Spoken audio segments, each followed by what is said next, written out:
Hello, Waterloo Region. You're listening to Meet the Candidate on CKMS-FM 102.7 Radio Waterloo. My name is Bob Jonkman. In this episode, we meet Brooklin Wallis, NDP candidate for Kitchener Centre.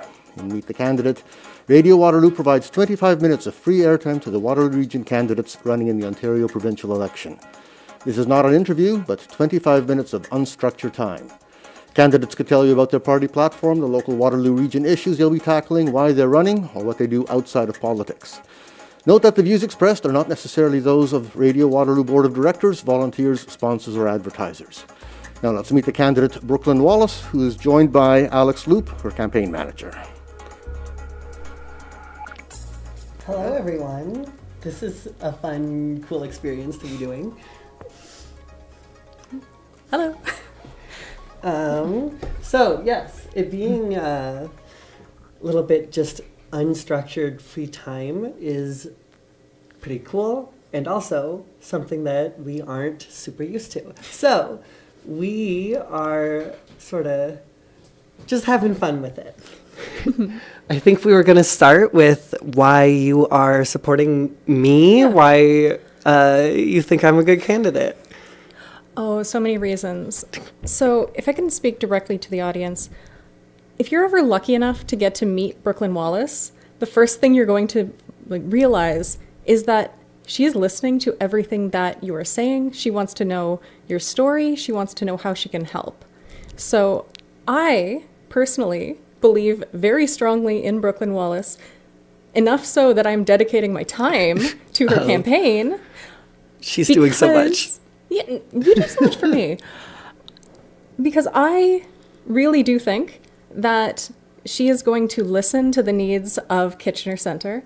I believe that she is going to do everything in her power when she is the MPP to make sure that you are heard, that you have opportunities to be heard, and that things get better for all of us in Kitchener Centre. Thank you very much. I guess I should also start with just a little introduction of who I am. So, like you said, you've given me sort of a character bio.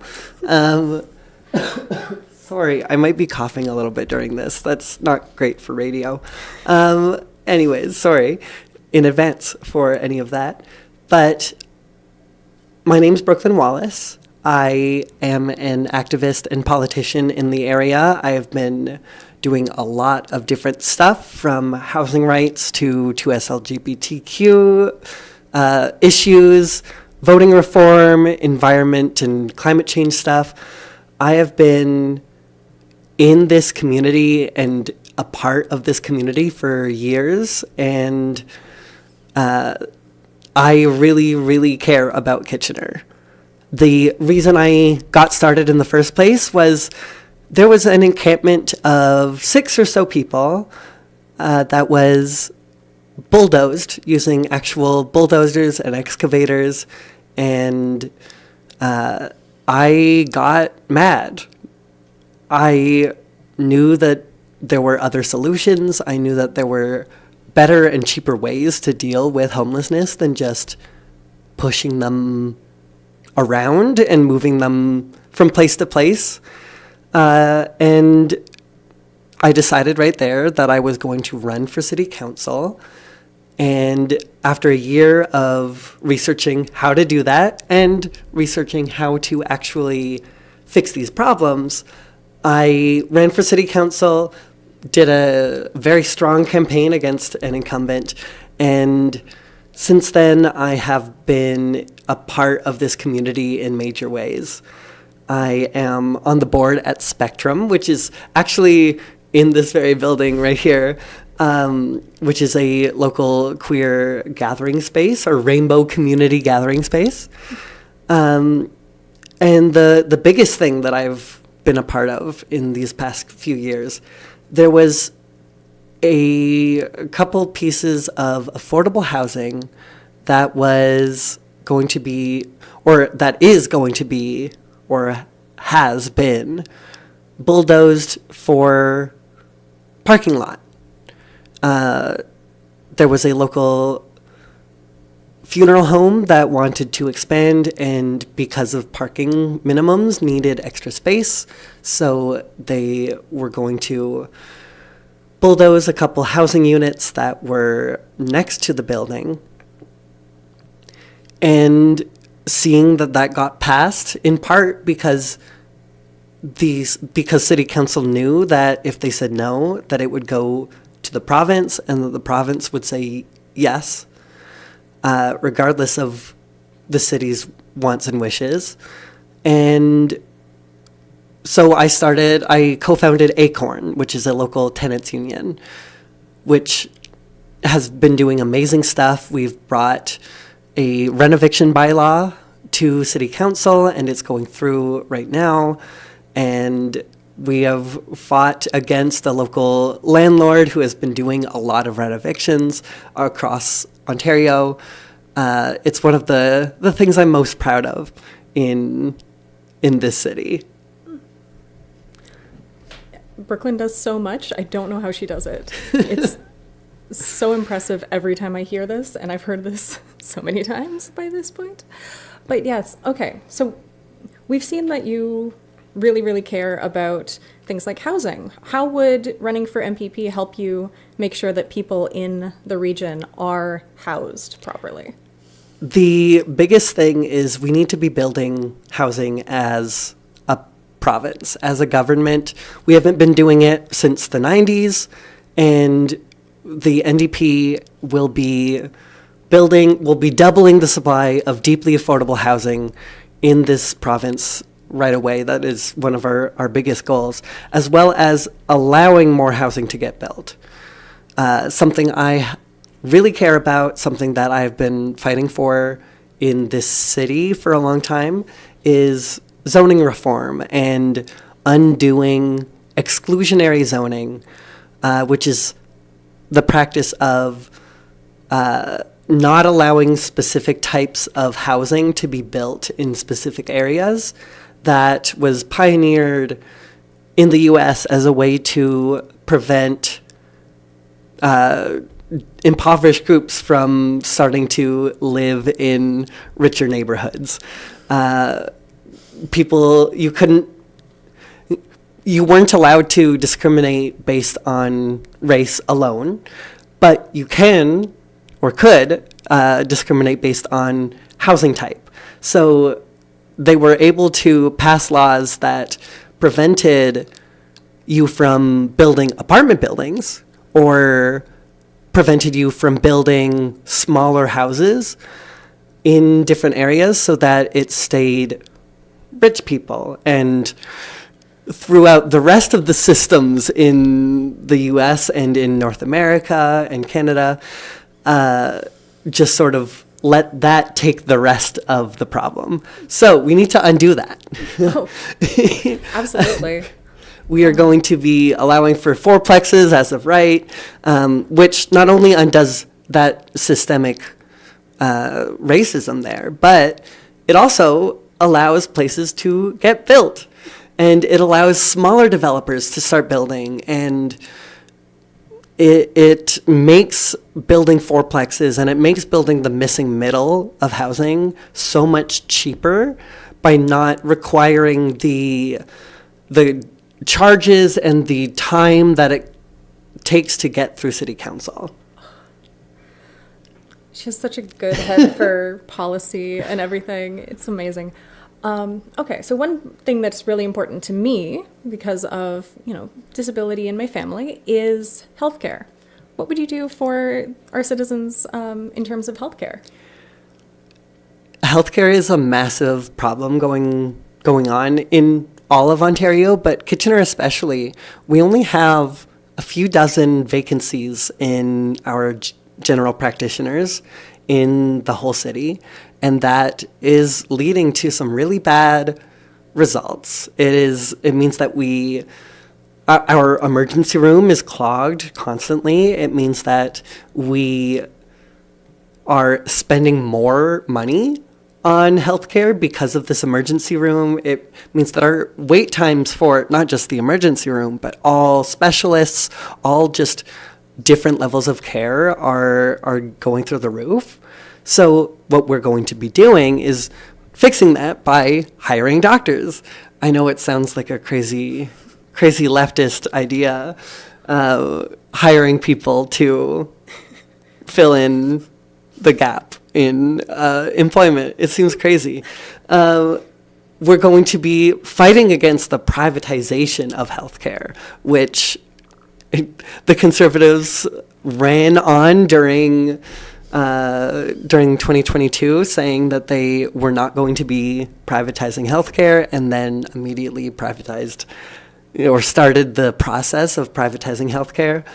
We're going to be undoing that. We're going to be focusing on paying our nurses, paying our doctors the amount of money that they deserve and the amount of money that keeps them in this province, because we are seeing a massive drain.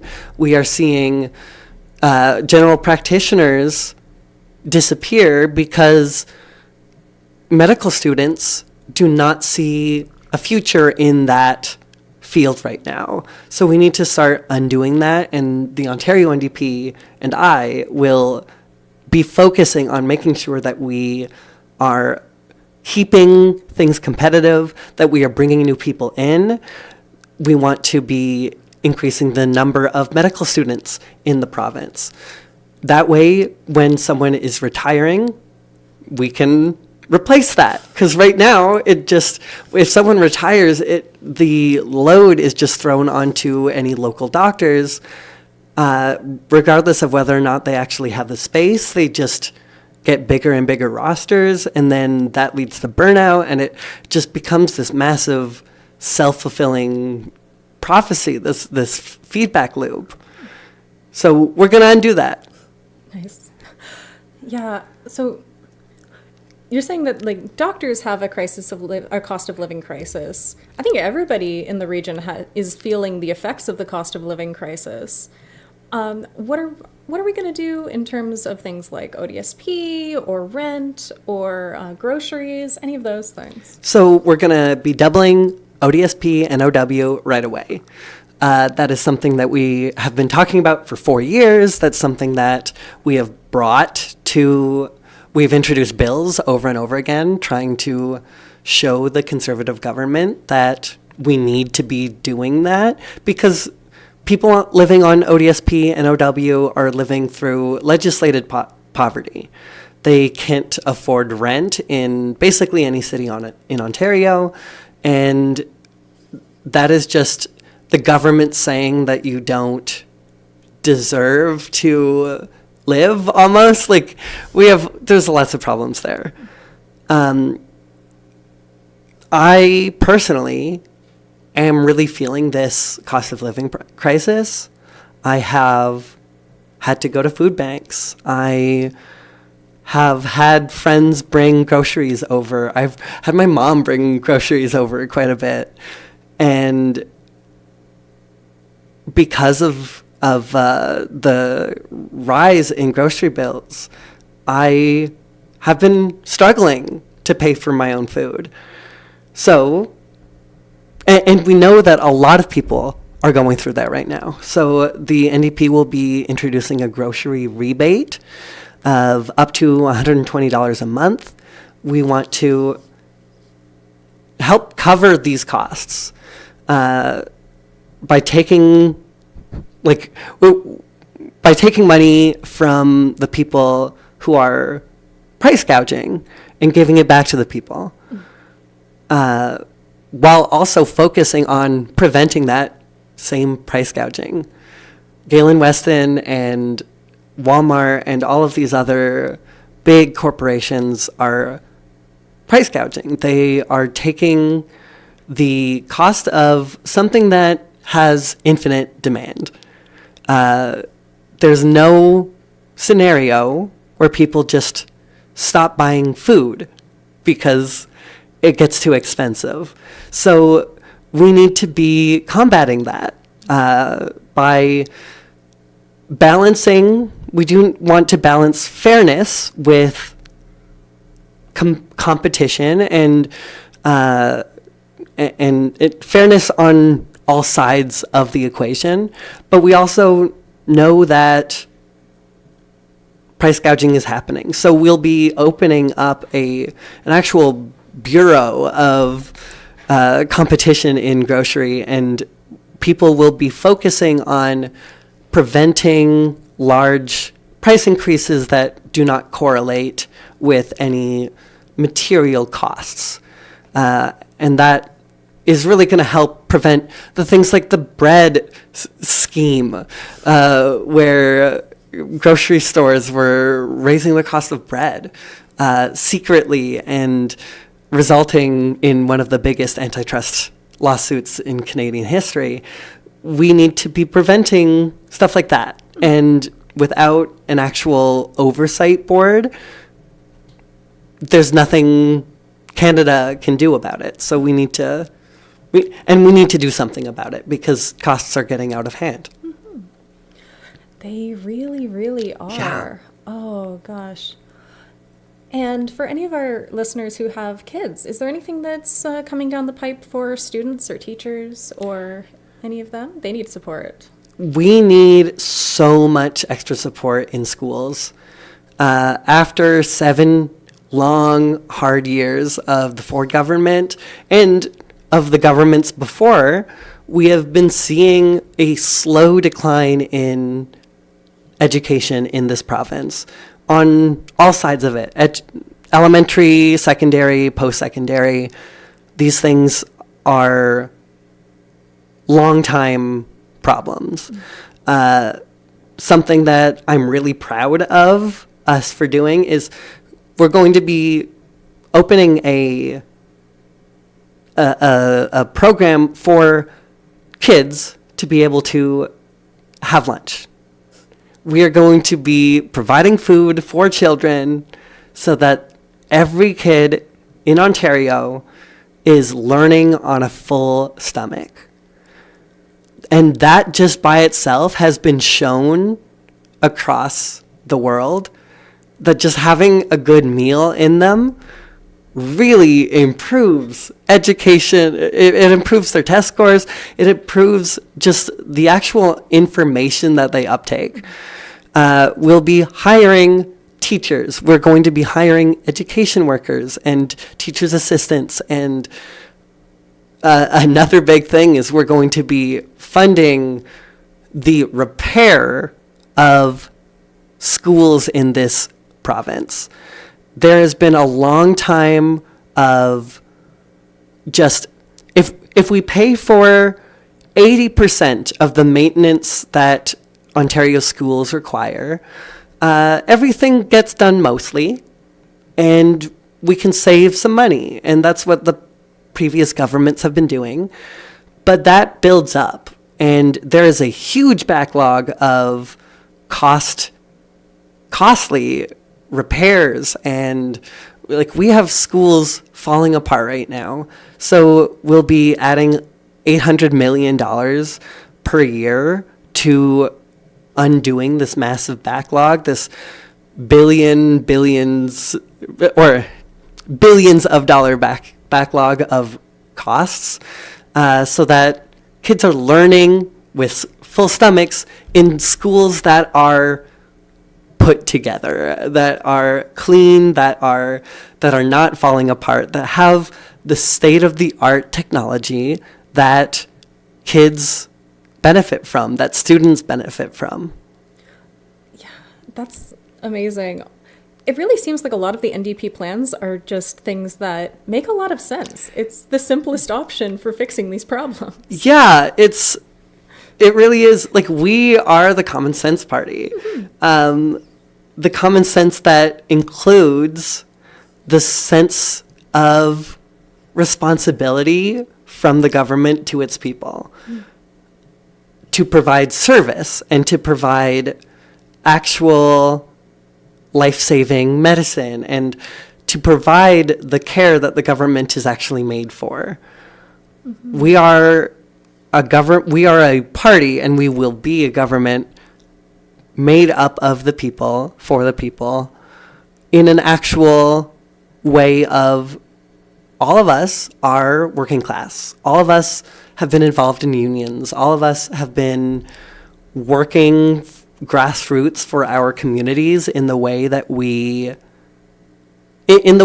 change actually gets done. So when you're going to the polls next week, remember that the NDP is the party that will actually listen and will actually protect you when it comes to tariffs. We are the party that are not going to be making little backstage deals with friends. We're not going to go under investigation from the RCMP like a certain sitting premier. Excuse me. That's something that brings me to the party in the first place, is I trust Marit Stiles. I trust the sitting MPPs in the NDP. I trust myself, and I mean, obviously, I'm not gonna go on here and say, yeah, I'm shady. She's trustworthy. Trust me. I try to be. Yeah. You know, I'm not perfect, but You try. I know that I'm not perfect, and I am constantly seeking out new voices. I am constantly seeking out the perspectives that are not heard. I bring a perspective that is not heard to Queen's Park as a renter, as someone who's low income, and as a trans woman, to state the obvious.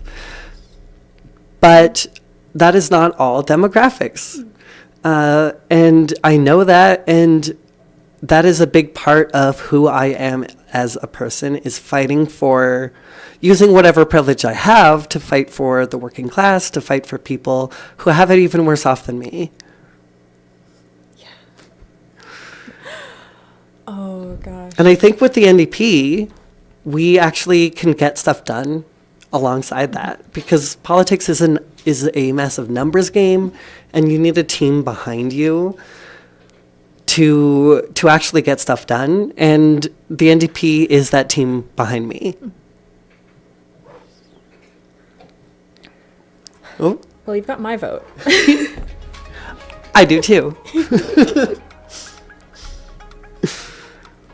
I'm gonna thank the CKMS for having us on here. It has been so much fun.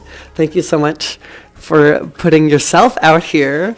I'm used to this stuff, but you are not. So thank you very much. I think you did a great job, and I hope that our listeners all agree. Thank you, Alex. Thank you for putting yourself out here to try and represent our region and to make it a better place. You're the one doing the work.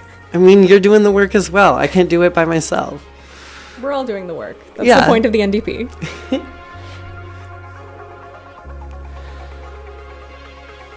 You've been listening to Brooklin Wallis, NDP candidate for Kitchener Centre. She's joined by Alex Loop, campaign manager. The views expressed were those of the candidate, not necessarily those of the Radio Waterloo Board of Directors, volunteers, sponsors, or advertisers.